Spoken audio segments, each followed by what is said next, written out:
Hello दोस्तों, नमस्कार। स्वागत है आपके अपने यूट्यूब चैनल संजय टेक्निकल @21 में। आज की इस वीडियो में हम पुनः 25 महत्वपूर्ण प्रश्नों का डिस्कशन करेंगे जो कि आपके आने वाले किसी भी टेक्निकल एग्ज़ाम के लिए काफ़ी महत्वपूर्ण होंगे।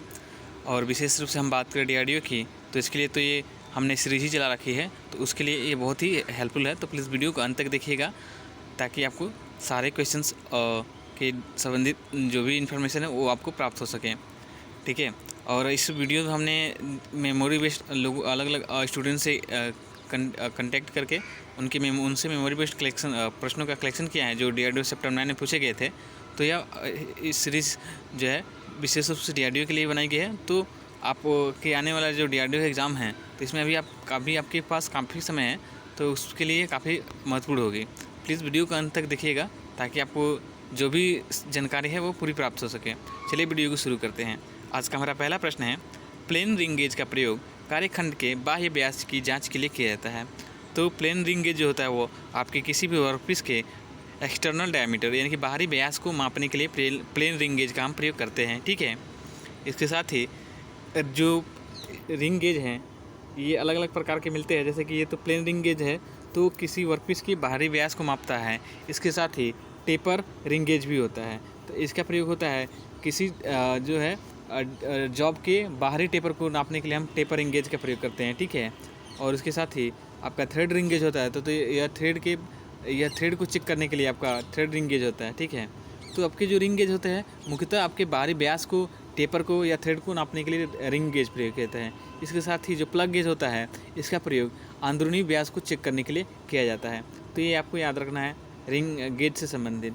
गेज एक प्रकार का अप्रत्यक्ष मापीय औजार है, ये आपको याद होना चाहिए, ठीक है। यानी कि गेज से हम डायरेक्ट रीडिंग नहीं ले सकते हैं, ये एक इनडायरेक्ट मेजरिंग टूल है, ये आपको याद होना चाहिए, ठीक है। तो इतनी एटलीस्ट इन्फॉर्मेशन जानकारी जो है आपको गेज से होनी चाहिए, ठीक है। नेक्स्ट क्वेश्चन देखते हैं। एमरी तथा कोरंडम एल्युमिनियम ऑक्साइड के अशुद्ध रूप हैं, ठीक है। एमरी और कोरंडम है क्या है, ठीक है। तो जब हम ग्राइंडिंग व्हील में जो उसके एब्रेसिव होते हैं उनकी बात करते हैं, तो आपके एमरी, कोरंडम, ठीक है, ये आपके प्राकृतिक एब्रेसिव के अंतर्गत आते हैं, ठीक है। और यह क्या है, एल्युमिनियम ऑक्साइड का शुद्ध रूप होते हैं, जबकि एल्युमिनियम ऑक्साइड और सिलिकॉन ऑक्साइड खुद ही ये कृत्रिम एब्रेसिव है, ठीक है। यानी कि आर्टिफिशियल एब्रेसिव है। कौन कौन से? एल्युमिनियम ऑक्साइड और सिलिकॉन कार्बाइड, ये आपके कृत्रिम एब्रेसिव है, जबकि एमरी, कोरंडम, ठीक है, डायमंड, ये सब आपके प्राकृतिक एब्रेसिव है, ठीक है। तो ये आपको पता होना चाहिए। चलिए नेक्स्ट क्वेश्चन देखते हैं, 3rd नंबर का। रेजोनाइट बॉन्ड का प्रयोग हाई स्पीड वाली व्हील पर किया जाता है, यानी कि जिस स्पीड को बहुत उच्च गति से घुमाया जाता है, हाई स्पीड पे घुमाया जाता है, वहाँ पे रेजोनाइट बॉन्ड का प्रयोग हम करते हैं, ठीक है। और नेक्स्ट क्वेश्चन देखते हैं 4 नंबर का। विट्रीफाइड बॉन्ड जल और अम्ल से प्रभावित नहीं होता है। तो विट्रीफाइड बॉन्ड को भी से मतलब नॉर्मली हम अधिकतर जो है विट्रीफाइड बॉन्ड का ही प्रयोग करते हैं और इसे भी से डिनोट करते हैं, ठीक है।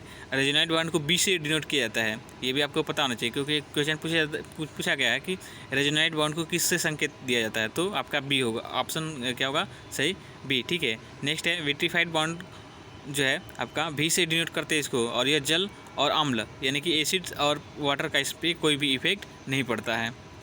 नेक्स्ट क्वेश्चन देखते हैं 5 नंबर का।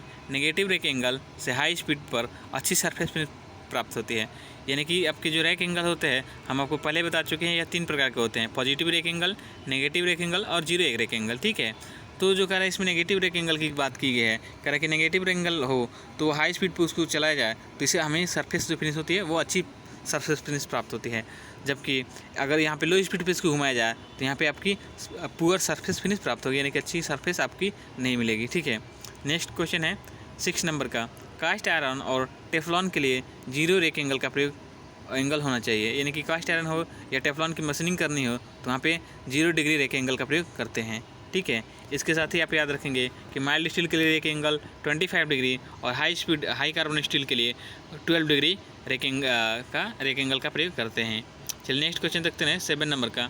धातु के निम्नलिखित यांत्रिक गुण हैं। तो धातु के जैसे कि आपको पता है कि भौतिक और रासायनिक, ठीक है, यही दो, भौतिक, रासायनिक और यांत्रिक, मतलब ये 3 गुण होते हैं। तो हमारे जो थ्योरीज में संबंधित जो है मुख्यतः 2 ही प्रकार के गुण पूछे जाते हैं, एक भौतिक और एक यांत्रिक।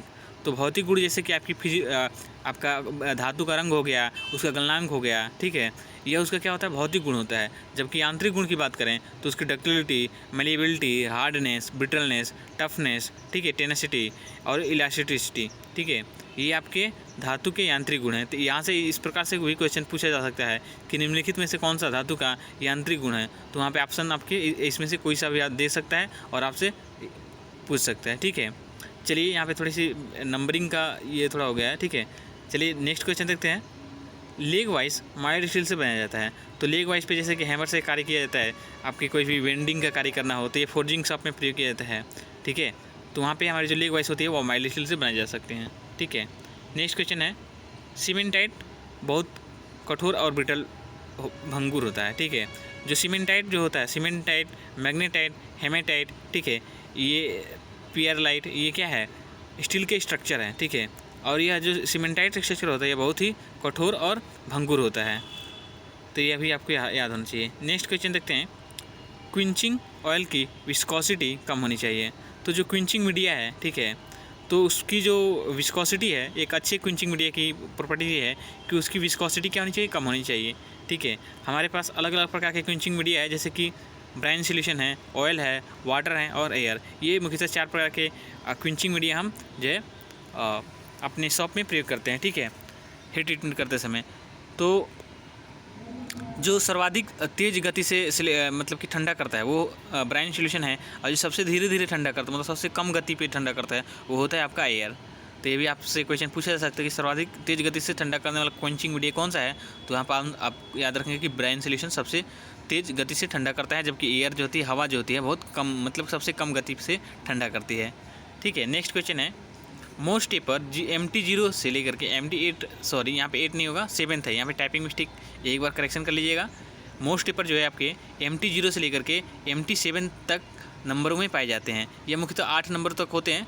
MT, यहाँ पर एक बार फिर से आपको करेक्शन कर देते हैं, MT, ठीक है, MT0 से लेके MT, ठीक है, 7 तक ही आपके मोस्ट टेपर पाए जाते हैं। तो ये आपको याद होना चाहिए। यहाँ पे थोड़ी सी टाइपिंग मिस्टेक हो गई, और मुख्यतः ये 8 नंबरों में पाए जाते हैं, यानी कि जैसे कि MT0 हो गया, MT1 हो गया, MT2 हो गया, इस प्रकार से MT7 तक पाए जाते हैं। और ये ड्रिल मशीन के स्पेंडल पर आपके पाए जाते हैं। तो यहाँ से क्वेश्चन ये भी पूछ सकता है कि ड्रिल मशीन के स्पेंडल पर कौन सा टेपर कटा होता है। तो आपको ऊपर याद होना चाहिए कि मोस्ट टेपर कटा होता है, ठीक है। चलिए नेक्स्ट क्वेश्चन देखते हैं, 14 नंबर का। 14 नंबर क्वेश्चन है, रिवेटिंग के लिए बॉल पिन हैमर का प्रयोग करते हैं। तो जहाँ पे रिवेटिंग का कार्य हो रहा हो वहाँ पे हम बॉल पिन हैमर का प्रयोग करते हैं। इसके साथ ही जहाँ पे वो क्या कहते हैं, पंचिंग करने के लिए भी हम बॉल पिन हैमर का ही प्रयोग करते हैं, ठीक है। नेक्स्ट क्वेश्चन है, संलग्न भुजाओं की फाइलिंग के लिए सिर्फ एज फाइल का प्रयोग करते हैं। तो जहाँ पे संलग्न भुजाओं की, जैसे कि एक किसी वर्कपीस, ऐसा कोई वर्कपीस है जिसके एक साइड को आपको सेफ रखना हो, ठीक है, तो वहाँ पे हम सेफ एज फाइल का प्रयोग करते हैं। इसकी एक भुजा पे सिंगल टीथ गांठे एज पे सिंगल टीथ दांते कटे होते हैं, जो कि दूसरे एज पे सेफ रहता है, उस पर कोई दांते नहीं कटे होते हैं, ठीक है, उसे हम सेफ एज फाइल कहते हैं। नेक्स्ट है 16 number question, back gear mechanism का प्रयोग स्पिंडल स्पीड को कम करने के लिए किया जाता है। तो लेथ मशीन में जो आपका बैक गियर दिया जाता है, इसका प्रयोग जो है स्पिंडल की स्पीड को कम करने के लिए, घटाने के लिए किया जाता है। नेक्स्ट क्वेश्चन 17 नंबर है, लेथ में कौन पुल ड्राइव का कार्य स्पिंडल स्पीड को बदलना है। और यहाँ पे जो लेथ मशीन है उस पर जो आपकी ड्राइव दी जाती है, ठीक है, उसका कार्य होता है स्पिंडल स्पीड को बदलना। इससे आप स्पीड को ज़्यादा और कम कर सकते हैं, ठीक है। नेक्स्ट क्वेश्चन नंबर 18 नंबर का है, फिक्सर कटिंग टूल को गाइड नहीं करता है। तो जिग और फिक्सर, इसे क्वेश्चंस नॉर्मली आपसे एग्जाम में पूछे जाते हैं, तो ये आपको याद होने चाहिए कि जिग का प्रयोग कहाँ पे होता है और फिक्सर का प्रयोग कहाँ पे होता है। तो जिग का प्रयोग होता है कटिंग टूल को गाइड करने के लिए, सपोर्ट करने के लिए, ठीक है, लोकेटिंग करने के लिए, जबकि फिक्सर का टूल होता है केवल यह फिक्सर जो है ये सपोर्ट करता है टूल को, यह गाइड नहीं करता है। तो ये आपको पता होना चाहिए, ठीक है। नेक्स्ट क्वेश्चन नंबर 19 देखते हैं, गियर्स बनाने के लिए कास्ट आयरन का प्रयोग करते हैं। तो जो गियर्स वगैरह बनाए जाते हैं वो कास्ट आयरन के लिए नॉर्मली बनाए जाते हैं, ये आपको याद रखना है, ठीक है। नेक्स्ट क्वेश्चन नंबर है 20, फिलर ब्लेड की लंबाई 100 मिलीमीटर होती है। तो जो फिलर ब्लेड होता है इसका प्रयोग जो है दो मैचिंग पार्टों के बीच गैप को या क्लियरेंस को चेक करने के लिए करते हैं। इसी वजह से इसको फिलर ब्लेड को क्लियरेंस या थिकनेस गेज भी कहते हैं। और इसके ब्लेड की लंबाई जो होती है वह 100 मिलीमीटर तक होती है, ये आपको याद होना चाहिए, ठीक है। नेक्स्ट क्वेश्चन है, बाल बेयरिंग की रिसेस बनाने के लिए क्रोमियम स्टील का प्रयोग किया जाता है।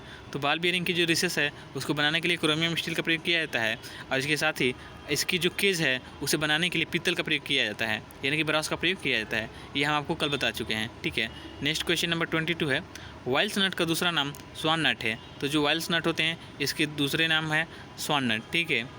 नेक्स्ट क्वेश्चन नंबर 23 है, स्क्रैपर फोर्ज स्टील से बनाए जाते हैं। तो स्क्रैपर का प्रयोग किया जाता है सरफेस से अनवांटेड जो मटेरियल है उसको हटाने के लिए, ठीक है।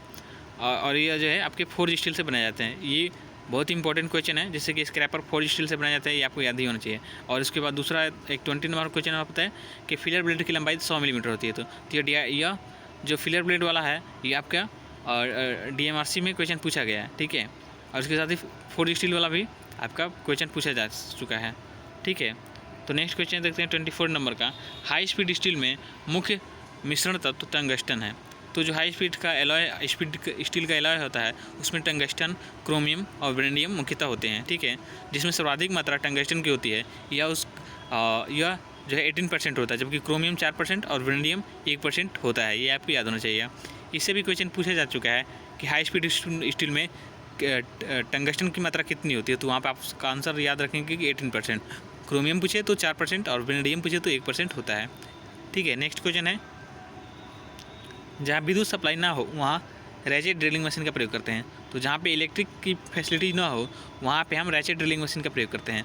ऐसे सामान्यतः आपसे क्वेश्चन पूछा जाता है कि हेवी वर्कपीस के लिए कौन सी ड्रिलिंग मशीन का प्रयोग करते हैं। तो वहाँ पे भी आपका आंसर याद रखेंगे कि रैचेट ड्रिलिंग मशीन का प्रयोग करते हैं, ठीक है। और जो छोटे वर्कपीस पर ड्रिलिंग करने के लिए आपका सेंसिटिव ड्रिलिंग मशीन का भी प्रयोग करते हैं, ये आपको याद होना चाहिए। तो ये महत्वपूर्ण 25 प्रश्न थे जो आज की वीडियो हमने कवर किए हैं। उम्मीद है आपको कुछ न कुछ नई जानकारी तो प्राप्त हुई होगी इस वीडियो से। अगर जानकारी अच्छी लगी तो प्लीज़ वीडियो को लाइक करें, चैनल पर नए हैं तो चैनल को सब्सक्राइब कर लीजिएगा, ताकि आगे आने वाले किसी भी प्रकार के इन्फॉर्मेशन की आपको सूचना मिलती रहे। आज के लिए इतना ही, मिलते हैं नेक्स्ट वीडियो में। तब तक के लिए धन्यवाद। जय हिंद।